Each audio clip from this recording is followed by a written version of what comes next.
Thank you all for joining us here at I-80 Sports, where today we are finally done with All-Star Weekend and all of the festivities that came with it. But now we're back to the NHL season, and we've got a recap from before the All-Star break as well as post-All-Star break. Guys, thank you all for joining us here again at I-80 Sports.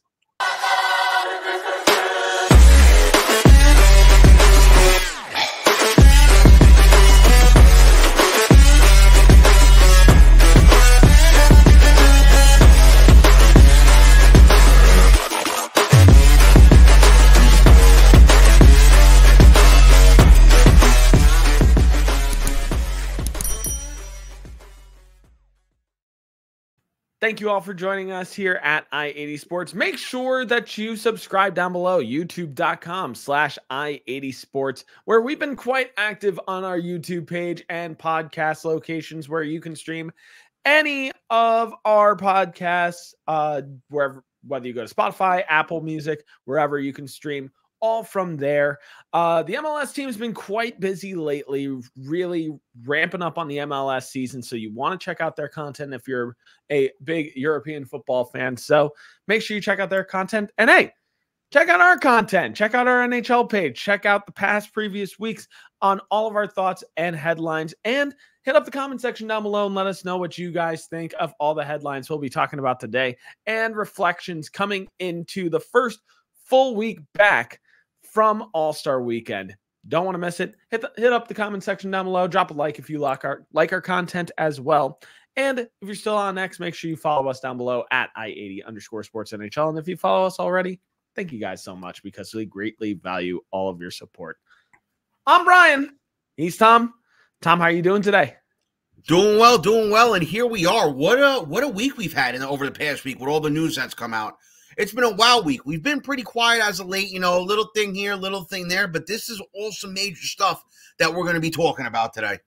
Yeah, it certainly feels like in a lot of ways, giving a little bit of a precursor to our episode here, feels like the trade deadline's come a little bit early coming into the beginning of this season, coming out of the All-Star break, rather. But let's talk about all of that coming up right now. It's time to hit up our traffic report. Let's see the top headlines.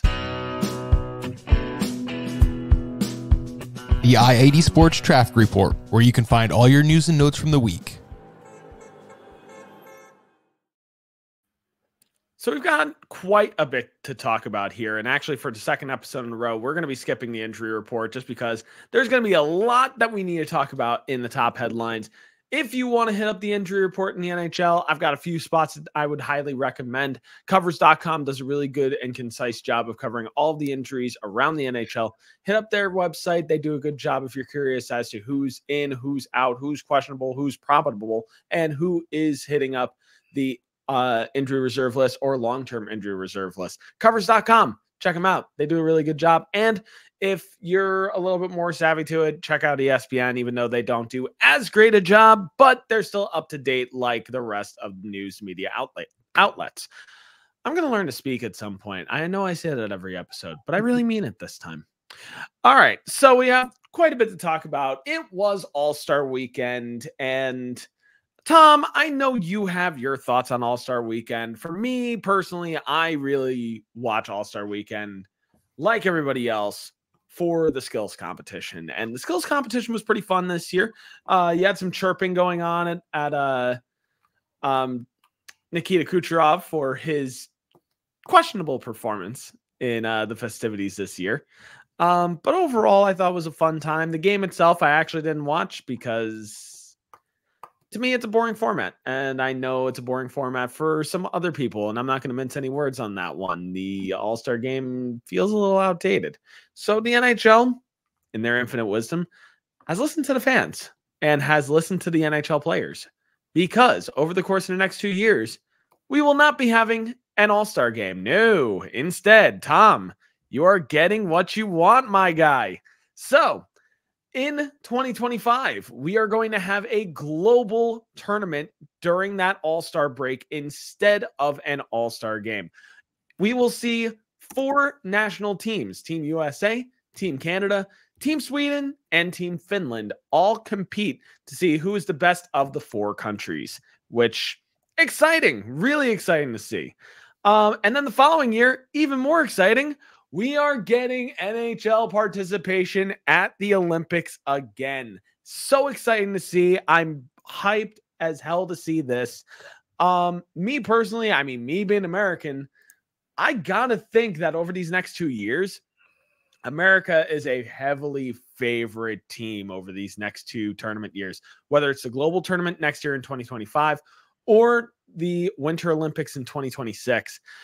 Tom, I'm going to start here with you. Just reactions from All-Star Weekend this year, and then give me your reactions and thoughts over the next 2 years of the global tournament that we're getting next year and the Olympics in 2 years. Okay, well, believe it or not, and as you all probably know, I don't like the All-Star game very much. No! I know it's a shocker. I know it's a shocker. Now, while I'm not saying I enjoyed it this year, they did make some improvements. Number one improvement, skills competition. I liked that it wasn't the Halloween costume gimmick, jump through fire, trying to make it like, okay, well, if you're not an all-star, you can go in like the dunk competition in the NBA. I like that it was kind of streamlined and brought to a more traditional sense this year, traditional hockey sense this year. Wondering if it had something to do with being in Toronto. Maybe had something behind it. Yeah, maybe, but I like that it was 12 players. It was a knockout thing. It was one player collects money at the end. It wasn't just this everybody skates around and dresses up in Halloween costumes and, you know, comes out like Jack Hughes and Trevor Zegras used to do. It was more streamlined this year. I like that. The second thing I liked, and I was kind of indifferent about it, is I kind of like the choosing up of sides again. Did I like the celebrity captains? Not really. But I guess you kind of had to have some semblance of it behind it. After all, we know what All-Star Weekend's about. It's not about the players anymore. Players don't want to go. It's not about the fans anymore. Majority of the fans don't want to watch. What it is about is the league and its advertising and business partners cashing in on certain things. That's all it's about. That's all it's about. I did like the choose up sides. I like that it wasn't traditionally, the 4 divisions playing in the tournament anymore. I like that the players chose up their sides. I like that you picked the best players to be captains of their respective teams. I did like that. I liked that the games, instead of being 10-10, were, I'm not saying competitive as a hockey game would be this year, but a little bit more competitive. So that was pretty cool. It was cool to see Team Matthews, which was made up of a bunch of Toronto Maple Leaf players, actually win something on their home ice, because they haven't never won anything on their home ice, including a playoff series. It's cool to see that. The 3-on-3, it's gimmicky. The only thing I didn't like, besides all the other stuff, I didn't like that they put McKinnon and McDavid's teams against each other to start. I felt like they should have separated those two. That would have made for a hell of a finals. But I understand why they did it. You had Team Austin Matthews there. Toronto's a home city. All your hometown Toronto Maple Leafs were playing on the same so-called all-star team. So I understand why they had to do that. So all in all, was it good? No, it was far from it, but it was better than it's been. It was better than it's been.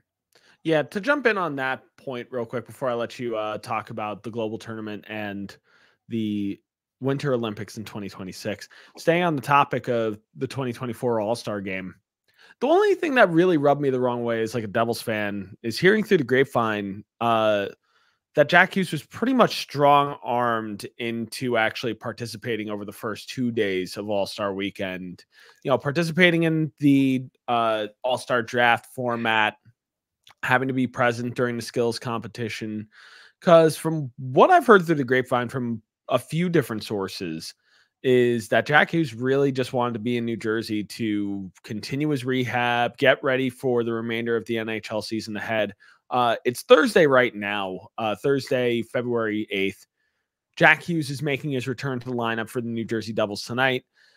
And all I can kind of hope for is that All-Star Weekend didn't distract from his ability to really make sure that he's ready to actually come back tonight and that he's not rushing his progress to come back early, almost as a last ditch. Oh my gosh, we have to get this season back at this point coming out of the All-Star break.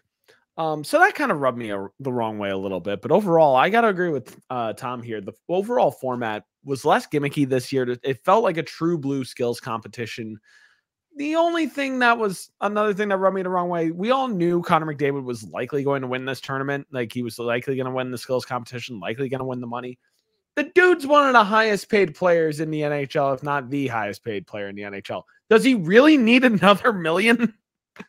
Just putting it out there. That's just I know, but then the alternative is you have the Trevor Zegras and the like, who are borderline all-stars or not all-stars at all, coming out in capes and Halloween costumes. And maybe that'll work in a place like Miami last year or Southern Florida, and maybe that'll work in a place like Vegas.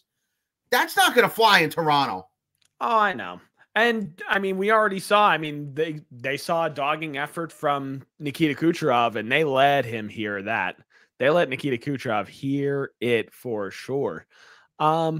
Which is also not necessarily a great thing. Don't force players that don't necessarily want to participate in these skills competitions. You know what, though? It harkens back to something you mentioned about Hughes, you mentioned about Kucherov. This harkens back to something, and I read it in Bobby Orr's book. It was the 1972 finals. The Bruins were playing the Rangers. The league wanted Bobby Orr to stay behind in New York to go to a luncheon. I believe it was to accept the Hart Trophy or the Norris Trophy. Orr basically phoned the league, and it was Clarence Campbell was president at the time. He phoned Campbell's assistant and said, hey, listen, I'm a little too tired. I want to get back to Boston for Game 5 to prepare for the Stanley Cup. I'm going to skip the luncheon, I'll just, write a letter acknowledging I appreciate the trophies. Clarence Campbell called Bobby Orr, said, listen, he said, you may be the greatest player in the world. He goes, but you're not bigger than the sport. You're not bigger than the league. So please don't act that way. And I'm wondering if that's what they told Jack Hughes and Nikita Kucherov. At the end of the day, you're hockey players, yes, but you're employed by your teams who are basically involved in the National Hockey League. You're not bigger than the sport. And I'm wondering if that's what they told them to.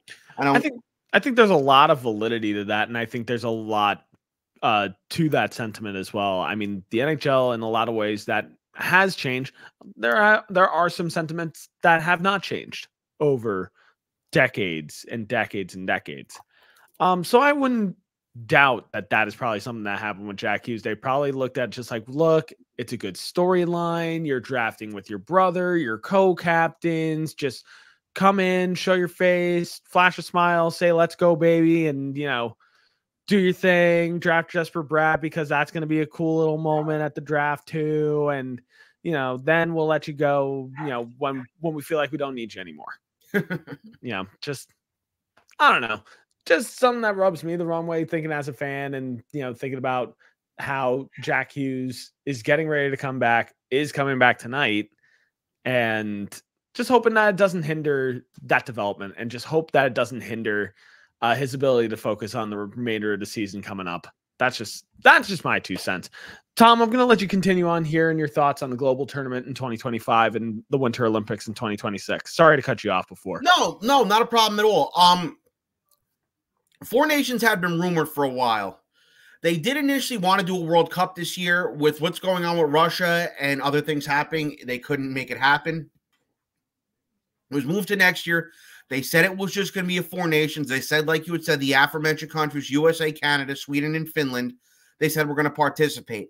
What was up in the air was what the format was going to be. Now, I know we had spoken about it in detail in the past. Originally, it was supposed to be it was going to be a 2-game aggregate series. Sweden and Finland were going to play a game in Sweden and a game in Finland, and USA and Canada were going to be a game in USA and a game in Canada, and then maybe have a final here or a playoff round here. That's out the window. It's gone back to the traditional 3-game round robin. They're all going to play against each other once. At the end of the 3-game round robin, the top 2 teams are going to play each other in a 1-game winner-take-all championship.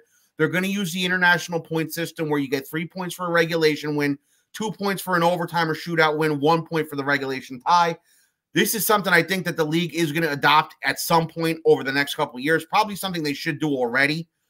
But that's a story for another day. Right now, it's not set where this is going to be. The heavy rumor right now is Boston and Montreal are going to host the games. It's not said who's going to host the preliminary round. It's not said who's going to host the final. You would assume Canada is going to have a couple of games in Montreal. You would assume the U.S. is going to have a couple of games in Boston. Sweden and Finland, you would assume that they're just going to go to either place. I do like that they are including Boston in the American side of this. Boston, for whatever reason, in major tournaments, whether it's been World Cup or whether it's been World Juniors, has been kind of neglected. I feel that that's unfair. The World Juniors in 1995, yes, indeed, were held in Boston. Not one of those games was held at TD Garden, which was brand new in the Fleet Center back then. Also, at the same time back then, the World Juniors were not as big as they are now. So they were playing games at like New England Sportsplex, which is a youth hockey rink. The final, I believe, was held at Matthews Arena, where Northeastern plays their games, which is a nice rink, but it's very, very old and very, very small. I like that Boston's being given a chance again here. You would assume, and I can't assume otherwise, that these games are going to be held at TD Garden, U.S. games and the like. But here's something to ponder, too. I know Hockey Canada is going to be very big on having a Canada-USA game in Montreal. I understand that preliminary round. But I also would think that this is hockey. As Americanized as it's become, it's still very much a Canadian game. One would think that the championship of this tournament would be held in Montreal. So what I can see the league and the bigwigs and the TV bigwigs doing are fighting back to Hockey Canada and saying, fine, you want your championship game in Montreal? No problem. No problem at all. You can have your championship game at the Bell Center in Montreal. Your round-robin game, USA and Canada, is going to be in the United States, in the Boston area, but not at TD Garden. Could they indeed take this game outside? They did it with the World Juniors in Buffalo, with USA and Canada at Ralph Wilson Stadium. Could they take this game outside? Could we have USA versus Canada at Gillette Stadium in this tournament? Something I've been thinking about for a couple of days. Could that very well happen? Guys, do not quote me on this. This is just a thought that I have. I have not read it anywhere. It's not popped up anywhere. But could that happen? I very well could see it happening, believe it or not. I think personally that could be a lot of fun. I think that could be a really, really fun idea in my mind, thinking about that. Overall, I can't help but feel like, especially with this global tournament, first of all, I'm excited for it. It's a good change of pace. I think it's really good inclusion for the best and the best, giving us a little bit of a preview for the year before the Winter Olympics to kind of see what certain countries have up their sleeve and, you know, what that lineup could look like in a year's time. But I can't help but feel like it gives some World Juniors vibes in some ways, but just like for almost like a graduated status a little bit. I think it's going to be a lot of fun. I really think that this is a really good idea for the NHL. Change up the format a little bit. People were getting a little tired of the All-Star game. And if you really do want to still have your cake and eat it too for like an All-Star weekend, look, the MLB for years has done a Future Stars game. What is stopping the NHL from doing a Future Stars NHL 3-on-3 tournament or 3-on-3 game? Let some of the kids, 21 and younger, lick their chops and maybe show the world what's coming for some of their favorite teams. I think something like that could be a lot of fun for the NHL to adopt and even have their own pseudo skills competition with some of the younger players, either currently in the NHL that are 21 and below or on rookie status, and players that are playing in both the AHL, ECHL, and the WNCHL as well as prospects, or even NCAA players that would like to participate as well. Granted, school participation as well. I think something like that could be a nice idea if the NHL is still, and fans are still missing out on that true all-star experience. But again, don't quote me on that one. Just like with Tom before with like a stadium series for this play-in tournament, like this is all tongue in cheek. I think it would be a cool idea. I think the outdoor idea is a good idea that Tom brought up, but that's just me. In terms of the Olympics, I mean, I'm like a duck in water right now. I am excited to hear that NHL players are returning to the Winter Olympics. For me, this is pure nostalgia for me. I am so excited for the Winter Olympics, what those lineups are going to look like. And I'll be honest. I mean, I'll just state it right now. I think Team USA is going to be the team to beat over the next 2 years. That USA developmental team from the past 3 or 4 years have really, really rounded out USA's lineup very, very nicely. The top 6 for the US looks strong. The defense looks stronger. The goaltending might be the best out of all the countries involved. Yeah, for me, I think USA is absolutely the team to beat at this point. Canada is certainly going to be tough. Canada is going to be a very, very good team. But I think there's little things that puts Team USA over the edge on Team Canada. Sweden's also a strong lineup. Finland also has a decently strong lineup. And then don't sleep on, once we get to the Winter Olympics, don't sleep on Germany with their participation. I think Germany's going to have a pretty strong showing with some of the players that they've really gained over the last few years and really haven't seen some of those players in Olympic action. Slovakia could also be a very fun team to watch once we get to the Winter Olympics as well. And just going to depend on what teams qualify. If Russia is allowed to participate as well, which I don't know what that's going to look like just yet as of right now. Right now they have the group group pairings up right now for the games in Italy in 26, and that's also what I believe was the big reason why they went back is it's in Italy. It's been done in Italy before. Was done in 06 in Turin. Obviously, USA and Canada, their teams weren't the best, and the US team was just not good. And Canada was in a transition. US was in a transition too. A lot of the better players were either too old or just retired at that point, and Canada was the same way. Crosby and the like weren't there yet. They left Crosby off that team, I remember. Yeah. But what I'm saying is they do have the group pairings up. As of right now, Russia is theoretically involved. We'll see what happens there. Yeah. Russia and the U.S. would highlight Group C with Qualifier 1 and Qualifier 2, whoever those may be. Group B would be Finland, Germany, Czechia, Qualifier 3, whoever that may be. Group A is set in stone. Canada, Sweden, Switzerland, and Italy. Sorry for all the hometown Italy fans. You guys don't have a chance. Yeah, that's a rough go. Even looking at Team Switzerland, Switzerland is a tough team in that bracket too. They're an underdog in that bracket for sure, but they've got some talent on that team for sure. Headed up by Roman Josi and Nico Hischier and Timo Meyer for sure. Goaltending might be a little suspect there. Probably their best goaltender in my mind is probably Akira Schmid, and even then, not looking too strong. But yeah, I'm excited for the Winter Olympics coming up. I mean, Tom, you're excited for the Winter Olympics, right? Very excited, very excited. Obviously, like I said, the games will be in Italy. There'll be a little bit of a time difference. It won't be drastic. And like I said, the last time they had them in Italy in 06, it was good. Obviously, USA and Canada didn't field their best teams, but it was still pretty good hockey. That gold medal game between Sweden and Finland was one of the better games I ever watched. And that team that Sweden iced in the Olympics in 06, one of the best hockey teams I ever saw play.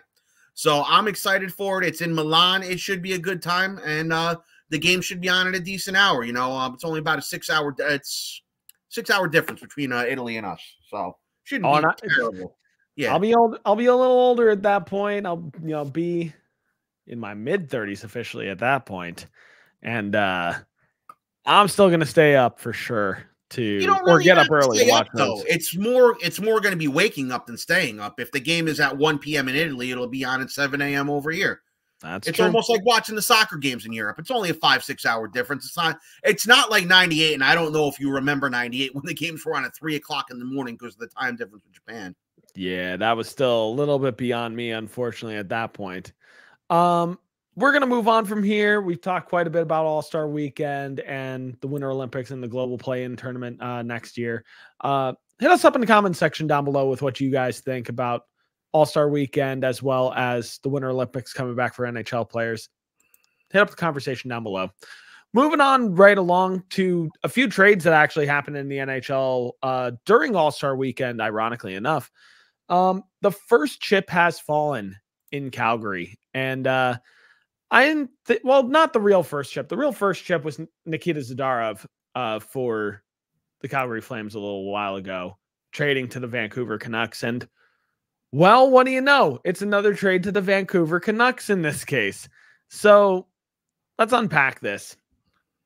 The Calgary Flames have dealt Elias Lindholm to the Vancouver Canucks in exchange for Andrei Kuzmenko, a first-round pick this year, and a conditional fourth-round pick for this year's NHL draft.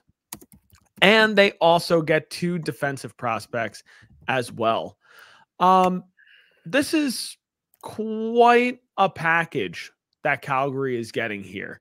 However, Elias Lindholm has done quite well this season so far. In 50 games played, he has 11 goals, 23 assists, 34 points overall. He just scored 2 goals in his debut game with the Vancouver Canucks earlier this week as well. And it's funny because speaking of Team Sweden from before, in terms of the tournament next year in the Olympics, Elias Lindholm is absolutely going to highlight that roster for sure. But yeah, there was quite a bit going on in this trade here, Tom, and I know you've got some opinions on this one, so I'll sit on my words for a little bit. Tom, what's your reaction here? Who wins this trade in your mind? In my opinion, obviously Lindholm is your prize piece. He is your prize piece, no doubt about it. You can't even argue it. You can't even argue he's your prize piece. Here is where the problem is. What you gave up was way too much for him. They gave up entirely way too much. You give up Andrei Kuzmenko, who, yes, was having a down year, but that was like a Panarin-esque guy who you basically got for nothing and was just south of 40 goals last year. You gave up, okay, 2 prospects. Maybe they go somewhere, maybe they don't. You give up a first-round pick and a fourth-round pick. Okay, I understand what they're doing here. I understand where they're coming from. You want to improve your team going into the playoffs and give yourself the best chance to win the Stanley Cup. I understand that. And don't get me wrong, Lindholm had a great game his first game. He scored 2 goals against Carolina. Yes, I understand that. Here's where the problem lies. Vancouver is one of the best teams in the league right now. You can't even argue that. They are number 1 in the league right now. They're playing Boston right now, number 1 and number 2. They're actually losing to the Bruins right now. Besides the point. Vancouver is going for it, yes, and we understand that.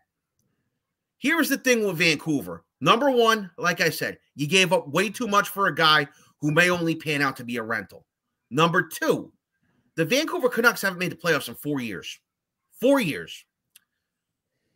This is a trade that if it were the Boston Bruins, if it were Edmonton, although Edmonton and Calgary would probably never trade with each other, Colorado, Florida, Toronto, my favorite team, the Rangers, Carolina, it's a trade that I could understand them making.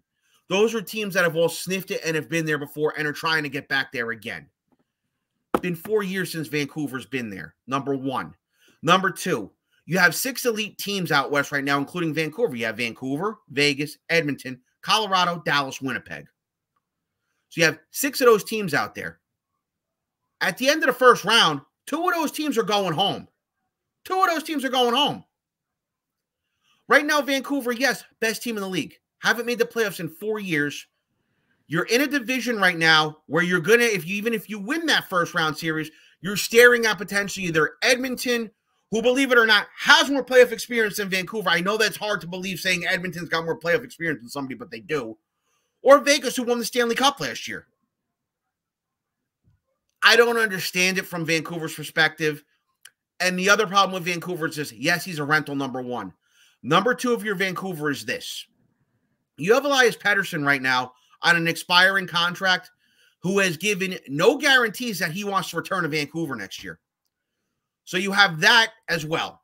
You have that as the second part of the problem here in Vancouver. So on paper and in theory, yes, it does improve them. Yes, he's playing on the second line with Pettersson. Yes, they're losing 2-0 to the Bruins right now. But let that 2-0 to the Bruins in real time right now be a lesson. And the lesson is this team good enough to win the Stanley Cup? And on paper, yes, they are, but experience-wise, I don't think they are. And these Vancouver Canucks could very well be a team that gets upset in the first round. These Vancouver Canucks could very well be a team that runs into a Vegas Golden Knights or an Edmonton Oilers and loses in a best-of-7.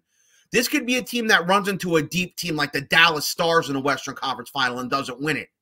And then in reality, you don't win the Cup. Let's just say odds are they don't win the Stanley Cup. July 1st rolls around and Lindholm and Pettersson walk.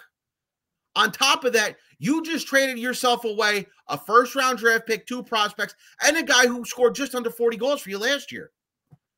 I'm sorry, it doesn't make sense. If the Canucks would have not blown it in previous years and made the playoffs and had some of those war scars and had some experience in playoffs, I could totally get them making this deal to try and go after the Cup. But this is like a Tampa Bay Lightning trading for a David Savard-esque deal years and years ago. trying to win the Stanley Cup, which they did, but they had been there before with the experience. That's what this equates to, except there's no experience for the Canucks. So in reality, it's a bad trade. I'm sorry, it's a bad trade for the Canucks.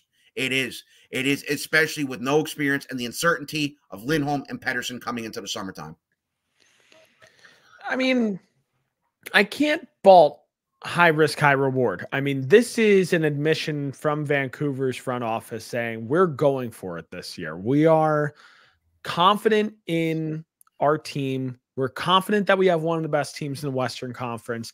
Why not us? We've been gearing up. We've got the right coach now. We've got the right lineup. We've got the right core. It's now or never, because, maybe this is also admission of, hey, this is probably the last year we realistically have Elias Lindholm. Not Elias Lindholm. This is the last year we have Elias Pettersson. If he wants, maybe he comes back too. Who knows? Maybe he does indeed go back. Right. And that's fine. But this could also be their admission of, well, we don't know what comes next. Like, we don't know what's next. We don't know if Pettersson is going to definitely be back next year. And if he's not, well, now we got to try to pick between both of these guys. Try to pick between either Pettersson or keeping Elias Lindholm for the foreseeable future also. Lindholm is a guy that can slot in at center if you really needed to. Then it's just about replacing a wing, and those are a dime a dozen in a lot of ways. But I got to agree with Tom here. The trade here, it's rich. It's a rich, rich trade, which, looking at daily faceoff and looking at line combos right now for Vancouver, I mean, the top six is very strong, especially looking at the center and right wing side right now for the Vancouver Canucks. JT Miller centering Brock Besser and Pius Suter, Elias Pettersson centering Elias Lindholm and Ilya Mikheyev. It's a strong top six. Elias Lindholm makes it even stronger. You can push Connor Garland down to line three if you really want to at that point. And honestly, I think it's a strong lineup. There's no doubt in my mind about that. They still have one of the best goalies in the entire league. They've got a strong defense headed up by, in my mind, the best defenseman in the league right now in Quinn Hughes. Vancouver's going for it. This is admission of Vancouver that they are unapologetically going for the Stanley Cup. On the Calgary side of things, though, I like picking up Andrei Kuzmenko, and looking at the line combos right now, tentatively, Jonathan Huberdeau with Igor Sharangovich and Andrei Kuzmenko on that top line. Maybe it'll resurrect Huberdeau. I was about to say the same thing. Maybe this is what Jonathan Huberdeau really needed to kind of get going again. Igor Sharangovich has already gotten it going. He's got 21 goals so far in the season. He's been doing really, really well. Maybe Kuzmenko gives him even more of that jolt and, prevents Yegor Sharangovich from kind of stalling right now, which he used to do with the New Jersey Devils. Maybe he's that spark for Jonathan Huberdeau to get it back going. But, if you're also thinking on the Calgary Flames side of things, this isn't the last move that they're going to make. Realistically speaking, they're still shopping Noah Hannafin. They're still shopping Chris Tanev. That's your left-handed number one. That's your right-handed number one right now.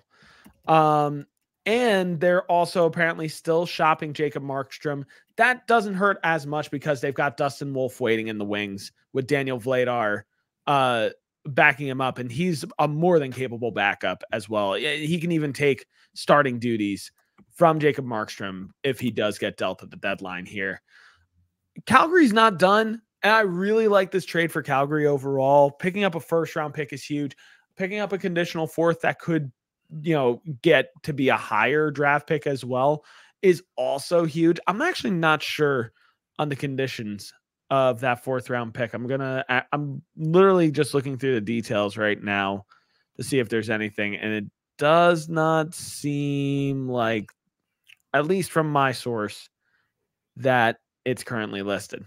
So I'll see if I can find that out as the episode rolls on.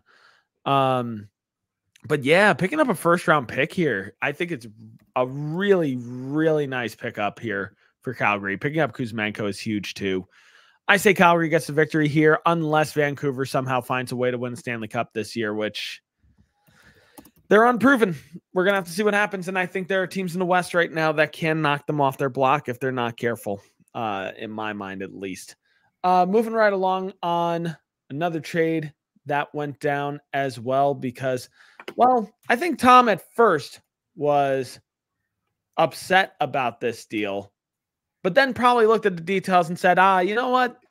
That's not so bad because the Winnipeg Jets have made a trade for Sean Monahan from the Montreal Canadiens. And in my mind, this seems a little rich. The Montreal Canadiens have traded Sean Monahan to the Winnipeg Jets in exchange for a first-round pick in this year's NHL draft and a conditional third-round pick in 2027. So, wow. That's, I don't know. In my mind, that seems like a lot for Sean Monahan. That seems like a lot for a guy that does struggle to stay on the ice. Now, Tom, I know that you were really eyeing Sean Monahan possibly in a trade with Montreal to bring Sean Monahan over to replace the now placed on injury reserve Philip Hedl for the New York Rangers. How are you feeling about this trade in your mind? Do you feel like the Rangers have lost out on this one? Do you feel like you would have made the same deal if you're a Rangers fan in your armchair GM status? What do you feel? I'm not sure if I would have, much as I like Monahan.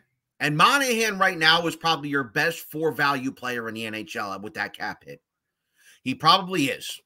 I mean, if I'm not going to really do the math right now, but he was on pace for about 25 goals this year, 25 goals and about 45 assists. So, you know, that's 70 points as a third line center. That's great. Your best for value. But don't get me wrong. The Habs weren't dumb. They weren't idiots. The problem with them was that they knew that they could back somebody in a corner to give up a first-round pick, and the Jets were the team that did it. The Rangers weren't giving up a first-round pick for a third-line center. They just weren't going to do it. On top of all that, what the Rangers wanted the Habs to do was eat half the salary. The Habs didn't eat half the salary at Winnipeg here. So the Habs got a good return, a first-round pick, a conditional fourth-round pick for him, yes. But let me go into what happened here with the Jets now.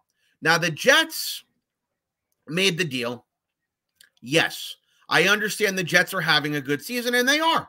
And congrats to the Winnipeg Jets. They're having a great year. The Jets currently are sitting at 65 points, third place in the Central Division, but one of the top teams in the league. At one point, they were number one overall in the entire league. They were. Yeah, they were. But hear me out here. The Winnipeg Jets, does this improve them that much? I'm not so sure it does.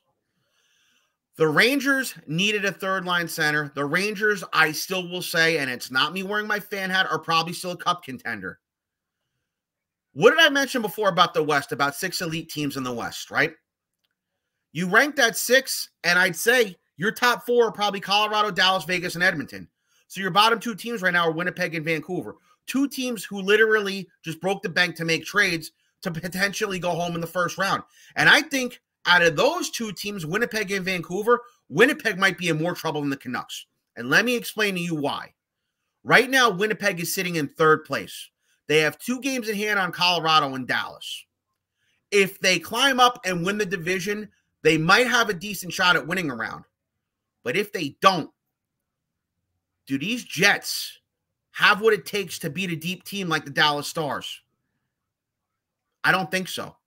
Do these Jets have what it takes to beat a team like the Colorado Avalanche, who maybe are not very deep right now? And that's the funny part about it, too, because I thought for sure the Avs were going to go after Monahan or Lindholm, as did I think the Boston Bruins were as well. Neither team did. So I don't know what the Avs have up their sleeve to try and get a second-line center, but that's something they need to win the Stanley Cup, but not to win in the first round. Look at the Avs. The Avs have a combination of Cale Makar and Nathan McKinnon. That's akin to Phil Esposito and Bobby Orr, Wayne Gretzky and Paul Coffey, Mark Messier and Brian Leetch, Steve Yzerman and Nicholas Lidstrom. You get my drift here. In a first-round series against a team like the Colorado Avalanche, could I see the Jets beating them even though they improve with Monahan? The answer is no. So basically, you gave up a first-round pick to bring in a guy like Monahan to potentially more than likely lose in the first round if you're the Jets. I don't understand it. The Jets, to me, are not cup contenders. the Jets to me are probably not getting out of the first round. Yet you traded away a first round pick to bring in a guy who, yes, in theory, would have been a third line center in New York. Obviously, it's a little bit different now. He's going to play second line minutes in Winnipeg. But that, to me, does not get them over the hump against a team like the Dallas Stars or Colorado Avalanche. I'm sorry, it just doesn't. To me, it doesn't. Now, I'll play devil's advocate with you on this one because I'm looking at Daily Faceoff, and I'm more a fan of looking at things on paper and looking at how lineups look on paper. And I'm looking specifically at the forward groupings for the Winnipeg Jets. No, it looks great on paper. Don't get me wrong. Right. And that's the point I was even going to make is like, you look at, I'm ignoring the top six. The top six we already know looks good. But to me, the mark of a good playoff team, a team that has what it takes to go farther, it's all in your bottom six. And I look at that bottom six. Nino Niederreiter, Adam Lowry, Mason Appleton is your third line. Morgan Barron, Vladislav Nemestikov, Alex Iafallo. That's your fourth line. That Morgan Barron name still pisses me off. I knew it would, and that's why I mentioned it. But regardless, that fourth line, that might be one of the more talented fourth lines in the entire league. You know, this is a line of guys, Morgan Barron, Vladislav Nemestikov, and Alex Iafallo for the Winnipeg Jets, that all three of these guys can easily slot up into the top 9 if they really wanted to. On any other NHL team, all three of these guys are top 9 players. On any other team, I think that they can easily slot into a third line and even a second line in a few places. Alex Iafallo could definitely slot into a second line on some teams. Vladislav Nemestikov can absolutely slot into a third line if he really wants to. Morgan Barron as well. But which I understand. And if this were a team that had gotten to a Stanley Cup final or a conference final in the last couple of years, I would have said, you got to do it. You got to do it. They didn't make the playoffs 2 years ago. 3 years ago, they were in the bubble and got swept by Montreal. Last year, Vegas wiped the floor with them in the first round. If you were on the cusp of a Stanley Cup like a Tampa Bay Lightning a couple years ago, I could understand that. But this team, again, they've made the playoffs, but they've done nothing when they've gotten there. They've done nothing.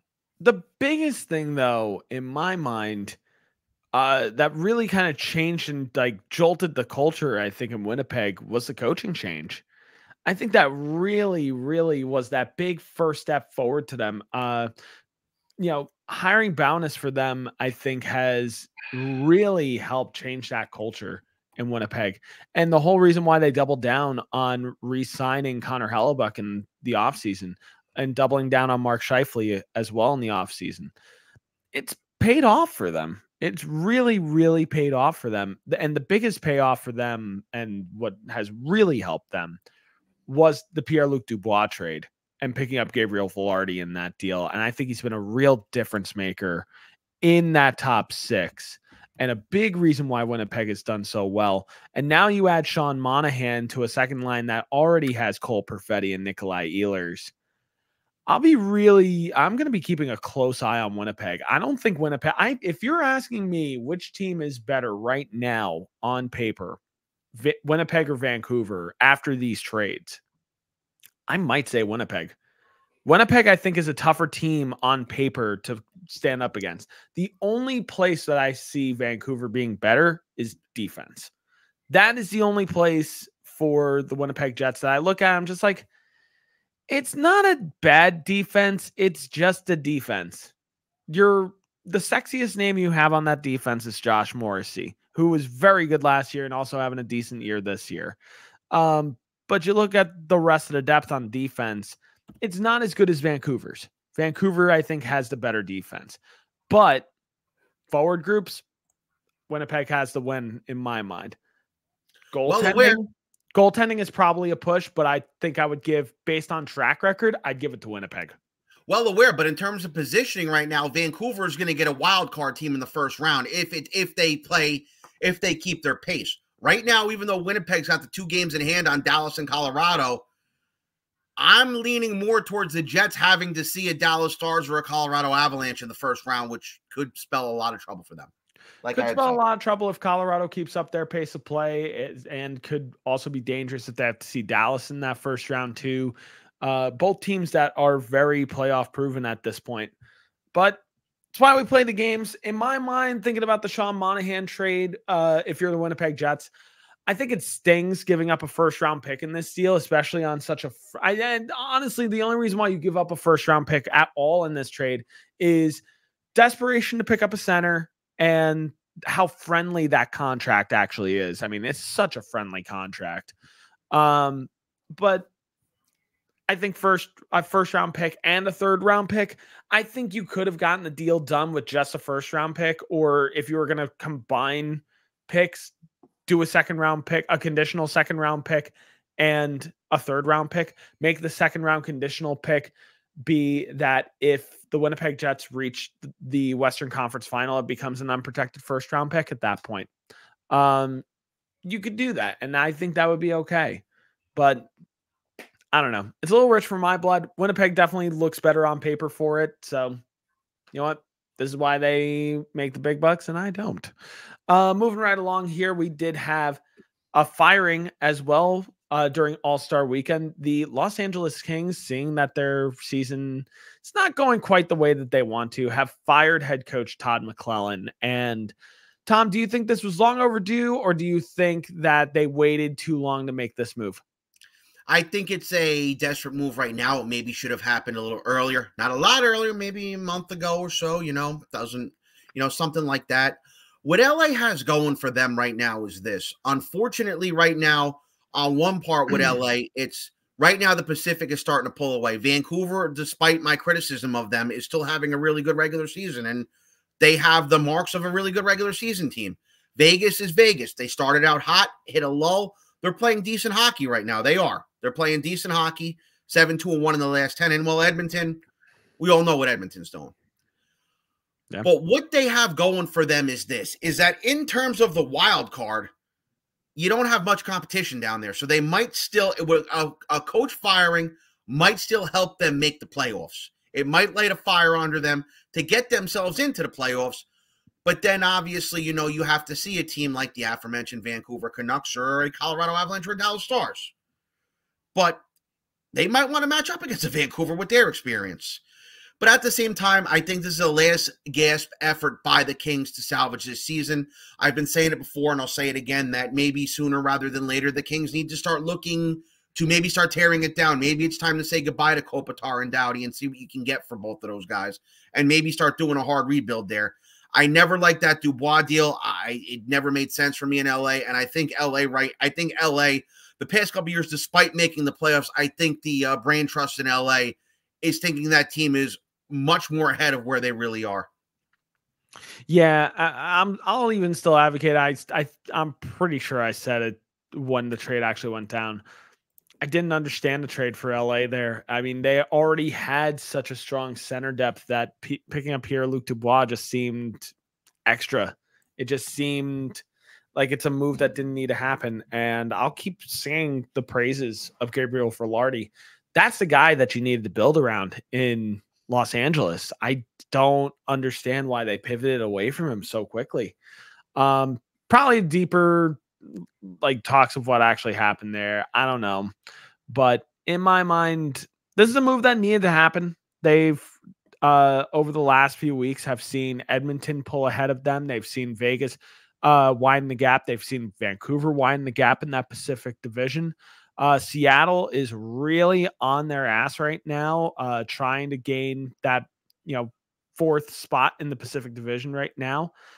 Calgary is still not dead as well. They're only 5 points behind LA, and they haven't been playing bad hockey as of late. They've been a better hockey team over the last few weeks here, coming into the All-Star break and coming out of the All-Star break. So if LA has any chance of salvaging this season, trying to make the playoffs as hard as they can, it had to begin when they came back from the All-Star break. And sometimes the scapegoat is the head coach, and that's a move that needs to be made sometimes. It's certainly not a locker room move. It might not gel with a lot of the guys in that room, but sometimes you need to change the culture to wake the boys up. And, let's see if it wakes LA up here. I mean, coming out of things right now, LA has won their last game. They're trying to turn this around. They're not too far behind Edmonton at this part. Edmonton has been hot, but they finally lost against the Vegas Golden Knights. Maybe this cools Edmonton off. We'll see what happens. LA, they have their work cut out for them in the Pacific Division at the moment. So we'll see how this actually does work for him. We're going to do a few little quick hits here. So let's have a little bit of nostalgia and bring back quick hits. There we go. Look at that. I still have that. But few little quick hits here. Washington Capitals forward Evgeny Kuznetsov has entered the player assistance program. Much respect to you for entering the program, Evgeny Kuznetsov, and speedy recovery during this difficult time as well. Lanny McDonald, Hall of Fame forward, most famously that played for the Calgary Flames and won a Stanley Cup with the Calgary Flames. Lanny McDonald's been hospitalized after a cardiac event during All-Star weekend. He collapsed during the weekend, and hope all is well with Lanny McDonald. I hope everything's okay there. And finally, as Tom had predicted in our last episode, Zach Parise has officially signed with the Colorado Avalanche. So he just made his Colorado Avalanche debut against the New Jersey Devils the other night. He drew a penalty, but that's really about all he did in that game. Decent signing for the Colorado Avalanche overall. Good forward depth. Can't hurt. I'd say so. Tom, any thoughts on those 3 points? Well, our thoughts are with Evgeny Kuznetsov. Hopefully he gets better. Lanny McDonald as well. And I mean, that guy had a hell of an ending to his career. In his final season in 88-89, he scored his 500th goal, 1,000th point, and won his only Stanley Cup, and scored his last goal in the Stanley Cup clinching game for the Calgary Flames. One more fun fact about Lanny McDonald, he actually also did play for the Toronto Maple Leafs and scored a pretty big overtime goal for them in the playoffs in, I believe, 1978 against the New York Islanders to knock the Islanders out of the playoffs. So true. He also very famously also played for the Colorado Rockies for a hot little second there. And of course, everybody remembers the Colorado Rockies, of course. Yeah. Great baseball team. Anyway, but we're going to move away from this. We're going to hit up some Wow or Worrisome. Now, obviously, we can't really talk Wow or Worrisome from the past week because it was All-Star weekend. So, Tom, I'm going to put our frame of mindset here coming into the post-All-Star break time of the regular season. Talk about teams that are worrying you lately and what teams are worrying you as we're slowly inching our way towards the trade deadline, which is on March 8th. Well, my team, the Rangers, seemingly have figured out how to play hockey again. They've won their last 3 in a row. Disgusting. Obviously, there's a little bit of a goalie situation going on with Quick and Igor, but, with their bad January, and I hate to say this, right now you have to ride the hot hand and Quick, especially with Carolina. If you want to gain some ground on Carolina, you got to start Quick in some games. They started him the last 2. He won. And honestly, right now, if Carolina beats Colorado tonight, I would start him against the Blackhawks tomorrow night, too, until Igor can figure out what's going on. At the same time, Quick is not going to be the starter in the playoffs. Igor's got to figure it out, and they're only going to go as far as Igor can take him. Vancouver Canucks. I know I kind of berated him, but, your new toy in Elias Lindholm, 2 goals against those aforementioned Carolina Hurricanes the other night. Good on them. The Edmonton Oilers. They had a streak going there. 16 wins in a row. Stopped the other night by the Vegas Golden Knights, yes. But, man, the Oilers are surging. They really are, and it's going to be interesting to see where they go from here. Now back to some teams that are worrisome. LA Kings, 3-5-2 over the last 10. Their coaching changed to Jim Hiller. Hopefully, will light a fire under them. They do have, I guess, they have some comfort in knowing that right now you're just Nashville and St. Louis chasing them. So the Kings do need to figure it out. It's a little bit of some worrisome, especially they were a team that started out very, very hot. Toronto Maple Leafs, they've been a 500 team, and they really need to get it figured out. They really need to get it figured out because they've been falling in and out of a wild card spot. They have. And these Leafs really need to figure out what they want to do, because if they fall into a wild card spot, they risk playing the Rangers in round 1, or they risk playing their favorite foes in the world, the Boston Bruins. I'm sure the Leafs fans love hooking up with the Boston Bruins in round 1 of the playoffs. That always goes real well, right? And if I were a team too, if I were the Florida Panthers, I'd want the Leafs to play better, because if it is indeed the Tampa Bay Lightning, going into that third slot against the Panthers. If I were the Panthers right now, the last team I'd want to be playing around one of the Tampa Bay Lightning. I didn't mean to go off topic there. Islanders, 3-5-2 over the last 10. Another team, coaching change. Patrick was there. This is another team that's got to get it figured out because right now it's first week of February. Things can change. Right now it's trending that if you're going to make the playoffs and you're a Metropolitan Division team, you're going to need to finish in one of those 3 slots. And right now it's looking more than likely that those top 2 slots are going to be taken by the Rangers and the Canes. So if you want to make the playoffs in the Metro Division and you're the Philadelphia Flyers, New Jersey Devils, or New York Islanders, you're going to need to nail down that 3rd spot. You're going to have no choice, unfortunately. That's how it's looking. And my final team here, Seattle Kraken. They really did have a big month of December and January. They've been 4-5-1 over the last 10. And the Seattle Kraken really do need to think in these next couple of weeks, what do they really want to do? You have Jordan Eberle and Yanni Gourde there. Do you maybe want to trade them for some futures? Do you really want to do that? Do you maybe want to think about getting rid of them? They've been serviceable players, but Yanni Gourde and Jordan Eberle could really help some playoff teams out in order of going deep in the playoffs. So that's it for me. I'm going to move on to you. Sounds good. I mean, for me, just looking at teams that have been wowing me coming into the post All-Star break time of the regular season for the NHL. Boston's still a team to watch. Currently up to 0 on Vancouver. Yeah, Boston's still that team to beat in the Atlantic Division, and it kills me that is still the case. But don't look now. Also, I'm going to give you a dark horse here in the Atlantic Division, and they're not dead yet. It's the Tampa Bay Lightning. They're 8-2-0 in their last 10 games. Tampa Bay can easily turn it on over the next few weeks here and really give some of these teams in the Atlantic a run for their money. If Toronto's not careful here, they're going to get lapped hard by Tampa Bay. And what happens when you put like $50 million into 5 players? Florida, I'm going to echo Paul Bissonnette here, and I usually don't like echoing the guy because I don't like some of his takes. The Florida Panthers are the most entertaining team to watch in hockey right now. It's pure cinema. They're absolutely a team where if you want to watch fun, old school, just like blue collar hockey, go watch Florida Panthers games. It is so much fun. They are literally like wrestling equivalent of heels in the NHL right now. They're a fun team to watch. They're a ton of fun.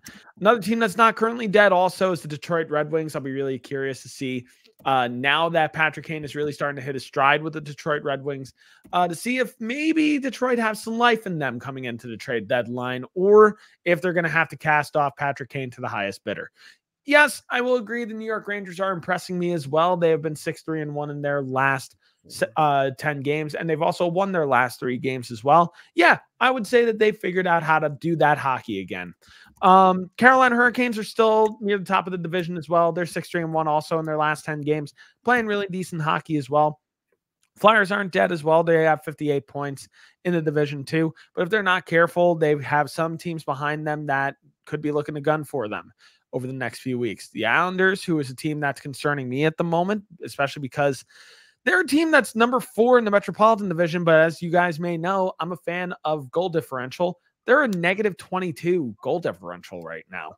You actually have to score goals to win games, and they do not score goals at a prolific rate right now. They are among the lowest in the Metropolitan Division at the moment with 146 goals for. Sorry about that. It took me a few seconds to pull that from my noggin. If they're not careful, they could easily get lapped ahead by the Pittsburgh Penguins, by the New Jersey Devils. All teams that could pass in front of them at the moment. New Jersey Devils, I'm going to say, is a little bit worrisome at the moment. Obviously, the win against Colorado on Tuesday night was huge, and the first big step forward in getting back, turning this ship around. But their success is going to hinge on getting healthy, and they're starting to get healthy at the right time. They just got Thomas Nosek back on Tuesday. They just got Jack Hughes back tonight on Thursday.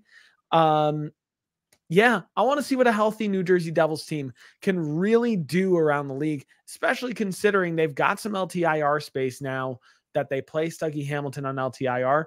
Let's see what Tom Fitzgerald's finally going to do with the cap space. I'll be really interested to see how he plans to make the Devils a playoff threat here over the next few weeks going into the trade deadline. But for right now, they're worrisome. I'm cautiously optimistic, though, for their season. Going on to the Western Conference here, Colorado Avalanche and Dallas Stars are still absolutely teams to watch near the top of the Central Division. They're both just two of the best teams in the NHL, with Colorado being the team that has scored the most goals in the entire NHL with 194 goals for at the midway point of this season. And that's thanks in big part to Nathan MacKinnon, who is, in my mind, the potential Hart Trophy winner for the end of the year this year. He scored a nice goal the other night. Oh, yeah. Oh, my goodness. Yeah, he's been very good lately. And Winnipeg is still hanging around, too. They've lost their last 4. So it's time to start turning things around for them. Maybe the Sean Monahan trade is the jolt that this team needs as well. Not a whole lot going on right now for teams in the Central Division, though, because St. Louis, not really impressing. They're 6-3-1 in their last 10, but they're still 11 points behind Winnipeg. Nashville is also in the same boat as well, but they've been a little bit more mediocre. The Arizona Coyotes, I want to see them start picking it up, but they're really starting to lose some traction here in the Central Division, and it stinks because they're a team that I do like to see. And so is Minnesota. Minnesota's been losing some traction, even though they won their last game as well. The Pacific Division is where it's at the moment, though. Vancouver still performing well. They're 8-0-2 in their last 10. That's among the best in the NHL. Edmonton, 9-1-0 in their last 10. They finally lost to Vegas, who is 7-2-1 in their last 10. So those are your big 3 monsters right now in the Pacific Division. And any one of those 3 teams could be a Stanley Cup caliber team by season's end. It's just going to depend on what happens going forward. Teams that are worrying me right now, Seattle, I got to agree with you. Something's got to give. And maybe there's a trade that needs to be made sometime soon. If you're Seattle, maybe you cast off a few players that maybe you don't want to necessarily cast off right now, but if it's for the better of the team and for rebuilding and retooling for next year, might not be the worst idea in the world. But yeah, those are my wow or worrisome. Sorry, I fall off the rails a little bit there too. But time to round out this episode. Time to talk about some players that have been impressing us lately, post All-Star break and pre-All-Star break. Let's talk high performance players of the week.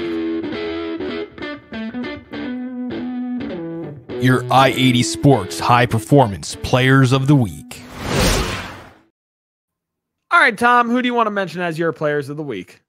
Well, David Pastrnak, 7 points in his last 5, having a pretty good run there of it.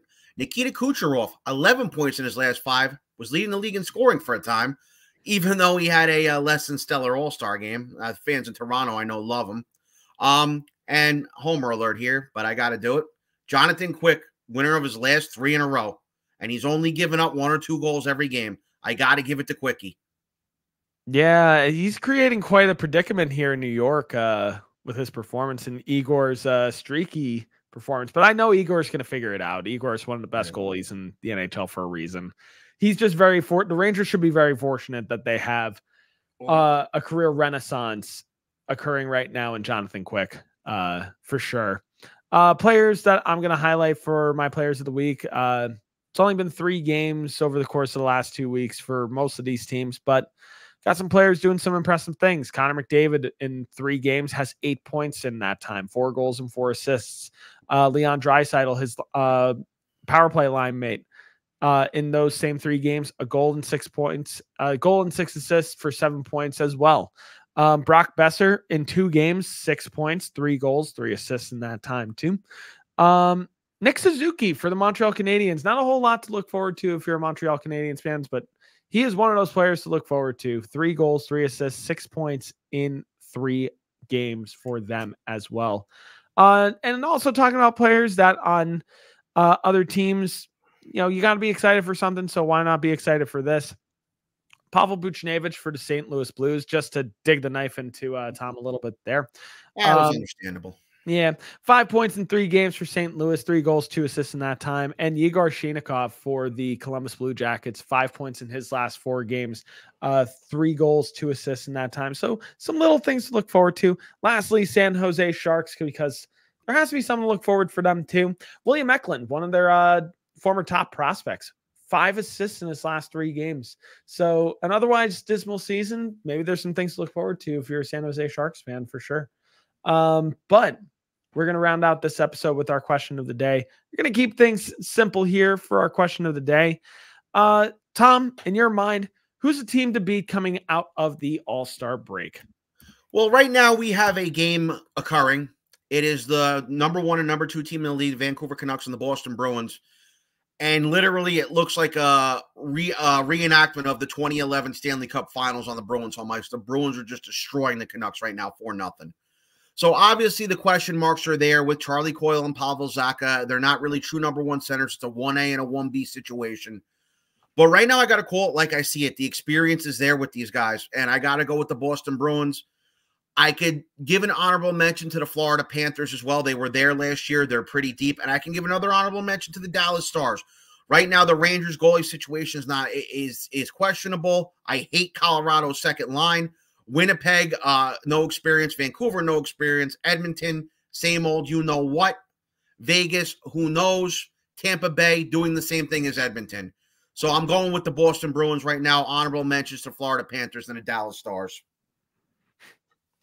So I'll agree that Boston is certainly a team to beat in the Atlantic. I don't think they're the team to beat in the Atlantic in my mind at the moment, because I'm a fan of nostalgia too, and Tampa Bay ain't dying. So Tampa Bay could be that team that, as they start getting hotter, could be that team to beat in the Atlantic at the moment. And they're a more complete lineup at the moment. Well, like I said, if I were the Panthers, that is the team I would not want to be seeing come the first round. Oh, heck no.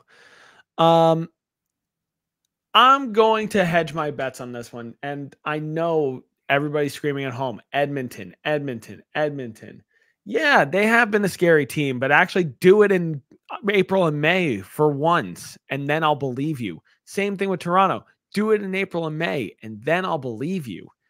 But I'm sticking to my guns on this one. Preseason, I told everybody, Dallas is the team to beat this year. Dallas is going to be the team that I still feel like is your Stanley Cup champion at the end of this year. And in my mind, that's no different.